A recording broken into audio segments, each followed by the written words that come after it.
A devastating Israeli airstrike in central Gaza has claimed the lives of at least 15 civilians. At least 10 children were killed in the strike, who were queuing outside a medical facility for nutritional supplements and treatment.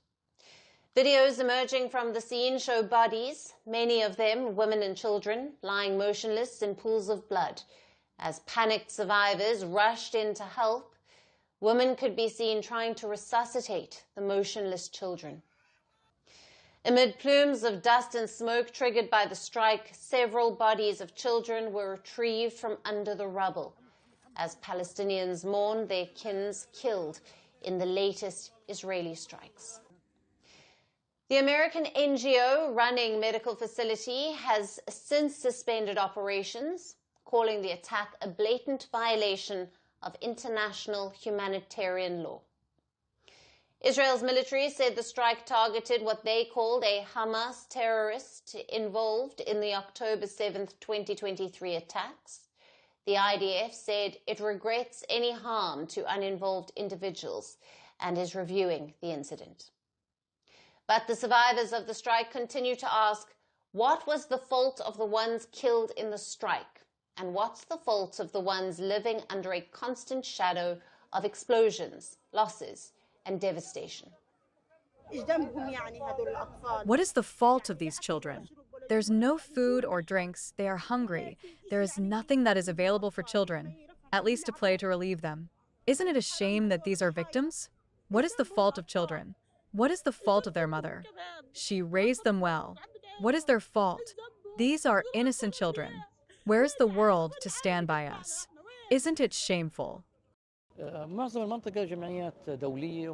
Of course, there was dust everywhere. We were surprised by the situation here, that children and women were thrown on the floor. They were waiting for the place to open so they could take nutritional supplements. People are forced to wait here in order to take nutritional supplements for their children. Elsewhere in Gaza, doctors say they are struggling to care for newborn and premature babies.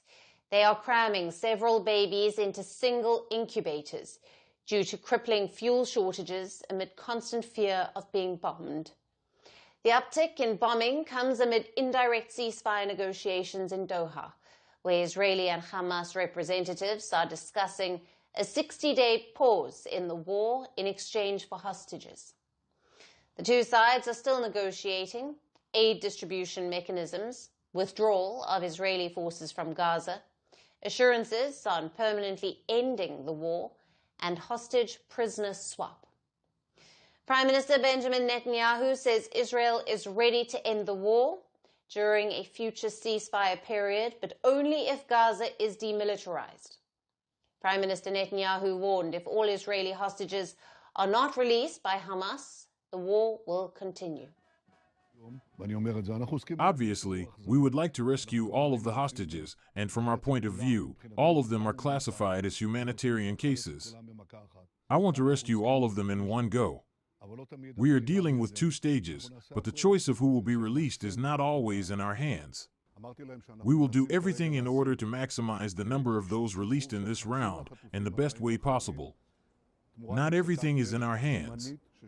If this can be achieved through negotiations, great. If it cannot be achieved through negotiations within 60 days, we will achieve it through other means, by using force, the force of our heroic army.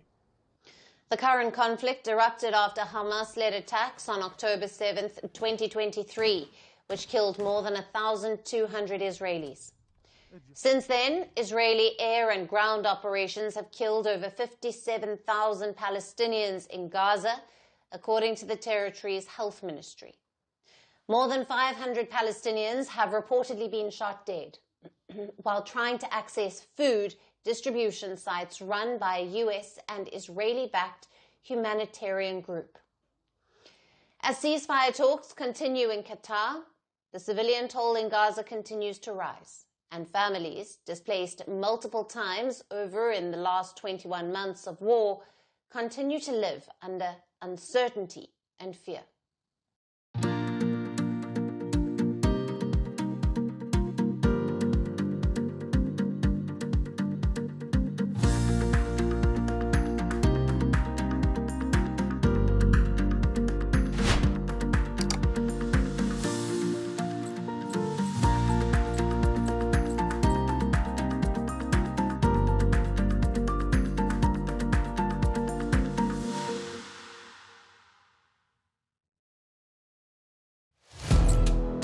Firstpost now available in 9 languages on YouTube. English, Stands at $36 trillion. French, Le FMI, comme German, Geschäftsführenden Direktor, Hindi, $30 trillion ka karjo. Indonesian, Pemerintah tanpa pemeriksaan. Italian, Sekali radikali. Japanese, 4兆ドル以上も Portuguese, por causa do próprio balanço patrimonial. Spanish. Beautiful bill. Go to Settings, click on Audio Track and select the language of your choice. Be the first to know what's happening around you in your first language.